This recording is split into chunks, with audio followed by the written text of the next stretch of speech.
வணக்கம். நான் கனி மார்த்தாண்டன். இன்றைய ஜோதிட வகுப்பில் ஒரு ஜாதகருக்கு காசி ஜாதகம் என்ற அமைப்பு இருக்கிறதா?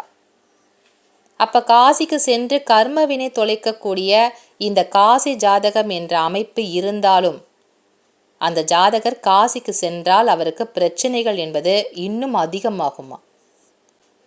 அப்போ யாருக்கு காசிக்கு சென்றால் பிரச்சனை வரக்கூடிய அமைப்பு இருக்குன்றத எப்படி நம்ம ஜாதகத்தை பார்த்து கணிக்க முடியும்? அதுதான் இன்னைக்கு ஜோதிட வகுப்பு.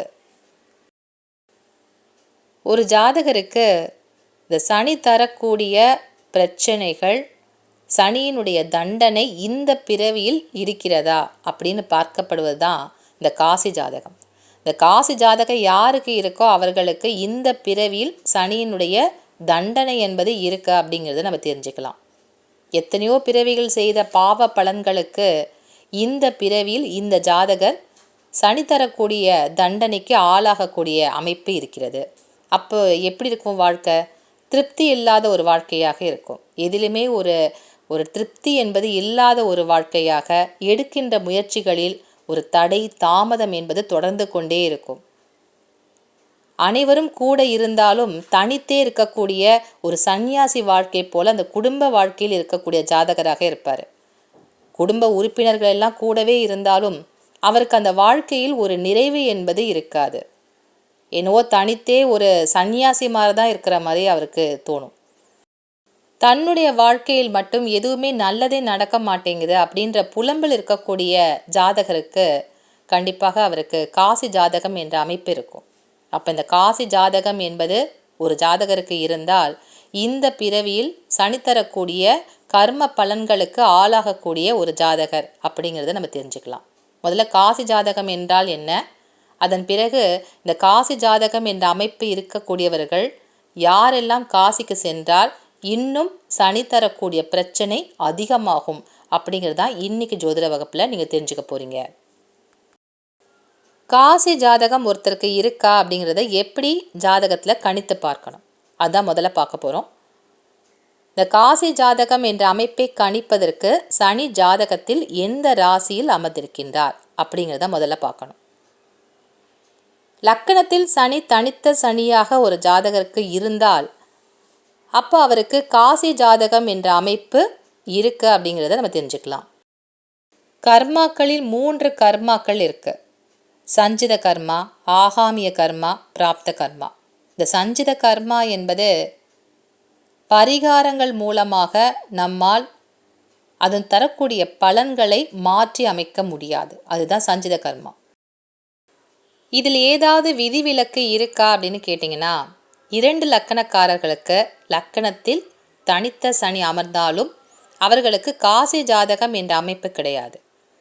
குருவினுடைய வீடுகளான தனுசு வீடு மற்றும் மீன வீடு, இந்த வீடுகள் லக்கணமாக ஒரு ஜாதகருக்கு அமைந்து தனித்த சனி லக்கணத்தில் அமைந்து விட்டால் அவர்களுக்கு காசி ஜாதகம் என்ற அமைப்பு வேலை செய்யாது.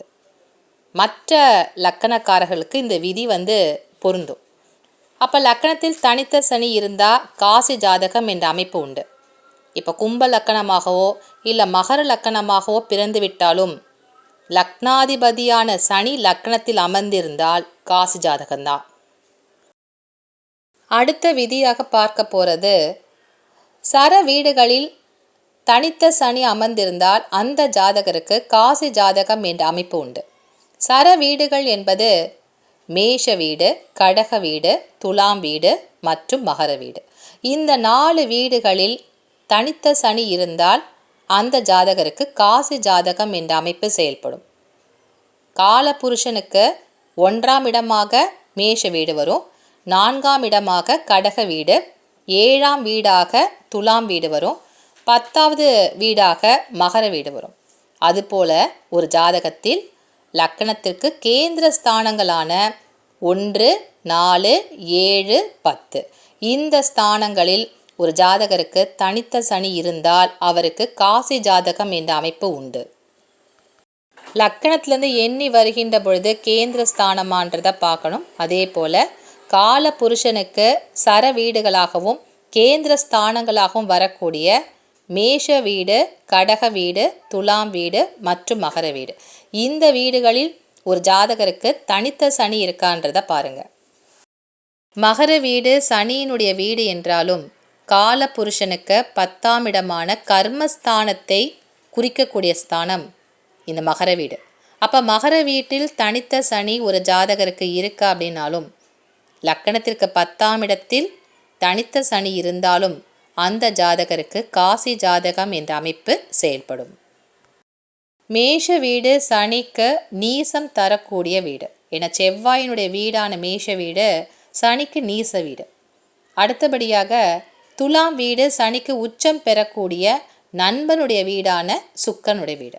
அப்போ இந்த 2 ராசிகளிலும் சனி தனித்திருந்தால் காசி ஜாதகம் என்ற அமைப்பு உண்டு.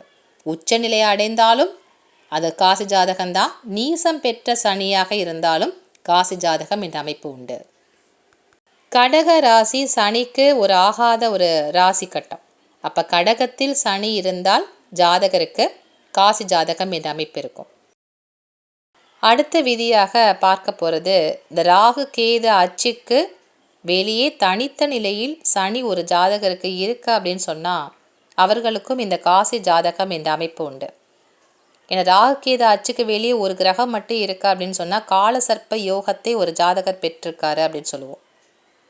அது காலசர்ப்ப யோகத்தை தரக்கூடிய கிரகமாக தனித்த சனி ஜாதகத்தில் இந்த ராகு கேது அச்சுக்கு வெளியே இருக்கா அப்படின்னு சொன்னால் அப்போ அந்த ஜாதகருக்கு காசி ஜாதகம் என்ற அமைப்பு செயல்படும்.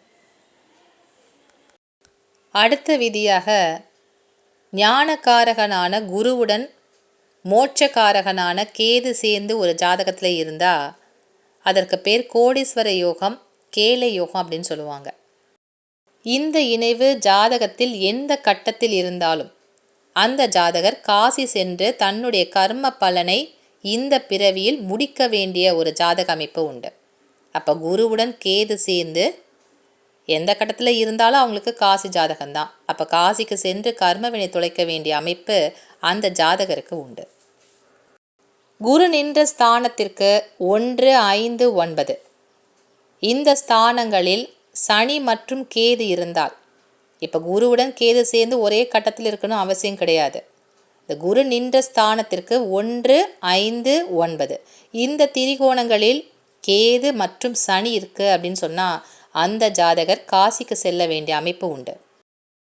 குடும்ப வாழ்க்கையில் அந்த ஜாதகர் இருந்தாலும் அவருக்கு அந்த குடும்ப வாழ்க்கையில் ஒரு பற்றற்ற நிலை என்பதே இருக்கும். குடும்பத்தில் இருக்கவங்க கூட சேர்ந்து இருக்கக்கூடிய நிலை என்பதே இருக்காது. ஒரு சந்நியாசி வாழ்க்கை போல வாழ வேண்டிய அமைப்புகளும் ஏற்படும்.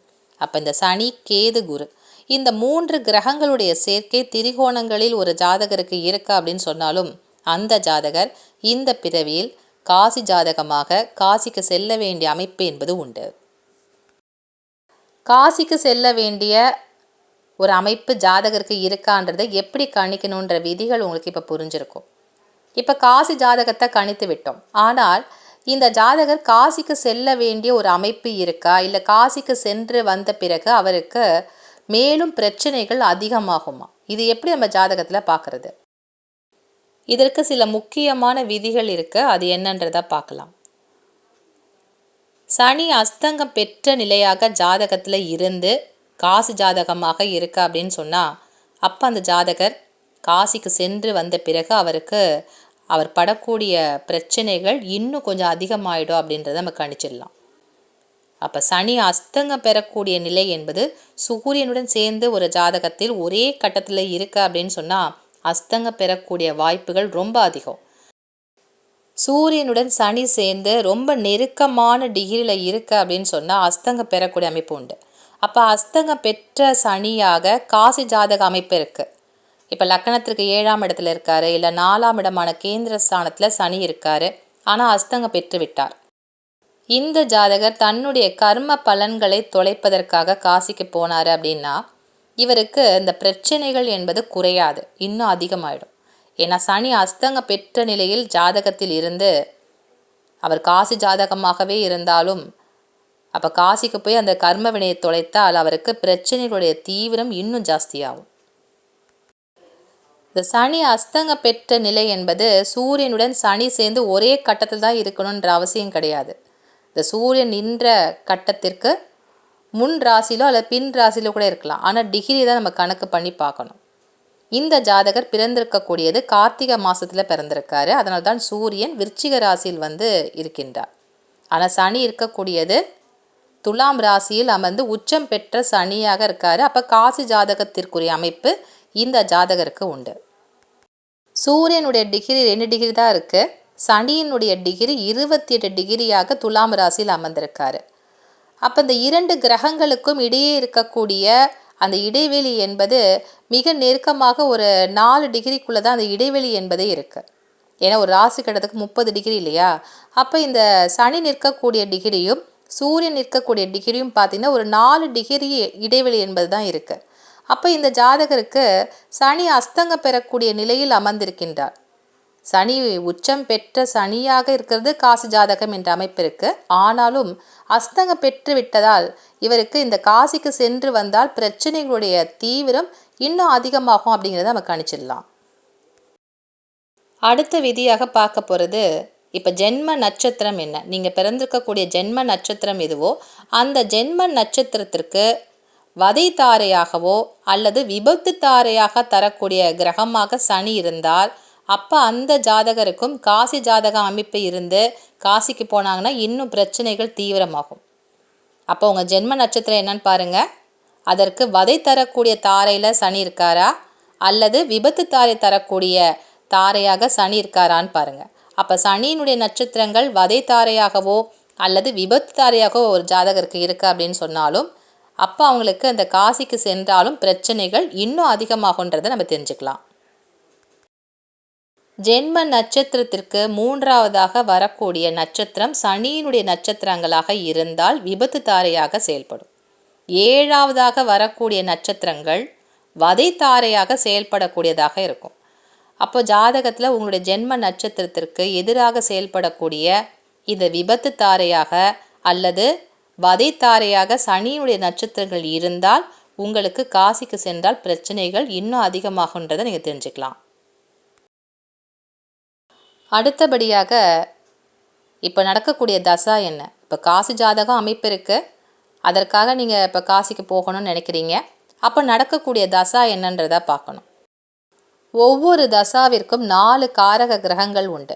ஒன்று போதகன், வேதகன், பாசகன், காரகன். இல்லை 3 கிரகங்கள் நல்லது செய்யும். ஒவ்வொரு தசாவிற்குமே இந்த அடிப்படை விதி என்பது உண்டு. அதில் வேதகன் என்பது ஒவ்வொரு தசாவிற்குமே எதிரான விஷயங்களை செய்யும். தாமதித்தரும் தடையை தரும். அந்த தசாவிற்கு எதிரான வேலைகளை தன்னுடைய புத்தியில் தரும். அப்படிப்பட்ட வேதகனாக சனி வரக்கூடிய தசாவில் அந்த குறிப்பிட்ட புத்தியில் காசிக்க போகிறது அவ்வளோ சிறப்பு கிடையாது.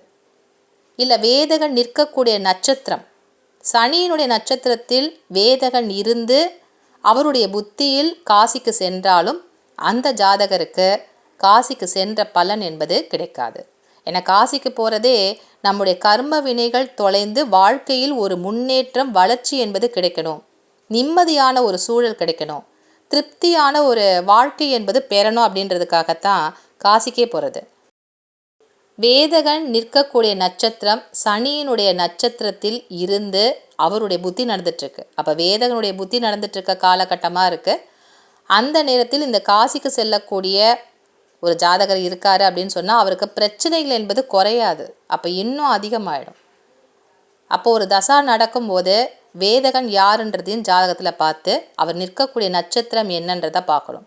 சனியினுடைய நட்சத்திரமான பூசம், அனுஷம், உத்திரட்டாதி இந்த நட்சத்திர காலில் அந்த வேதகன் ஜாதகத்தில் இருந்தார், அவருடைய டைமில் தான் நீங்கள் காசிக்கு போகிறீங்க அப்படின்னு சொன்னால் அந்த பிரச்சனைகள் உங்களுக்கு இன்னும் வலுக்கும் அப்படின்றத நீங்கள் தெரிஞ்சுக்கணும். இன்றைய ஜோதிட வகுப்பில் இந்த காசி ஜாதகம் என்ற அமைப்பை எப்படி ஜாதகத்தில் கணிக்கிறது, அப்போ காசிக்கு செல்ல வேண்டிய ஒரு அமைப்பு இருந்தால் அப்போ அவர் காசிக்கு செல்லலாமா, ஏன்னா காசிக்கு போன பிறகு இன்னும் பிரச்சனைகள் அதிகமாகுமா, இந்த விஷயத்தை எப்படி ஜாதகத்தில் கணிக்கணும். அப்போ யாருக்கு அந்த காசிக்கு செல்ல வேண்டிய அமைப்பு இருந்து நடக்கக்கூடிய தசா சரியாக இருக்கா, வேதகனுடைய புத்தி நடந்துட்டுருக்கா, அவர் நிற்கக்கூடிய நட்சத்திரம் என்ன, இதெல்லாம் நம்ம எப்படி ஜாதகத்தில் கணிச்சு பார்க்கணுன்றது இன்றைக்கி ஜோதிட வகுப்பில் நீங்கள் தெரிஞ்சிட்ருப்பீங்க. மீண்டும் அடுத்த வகுப்பில் நல்ல பல விஷயங்களுடன் உங்களை வந்து சந்திக்கின்றேன். நன்றி, வணக்கம்.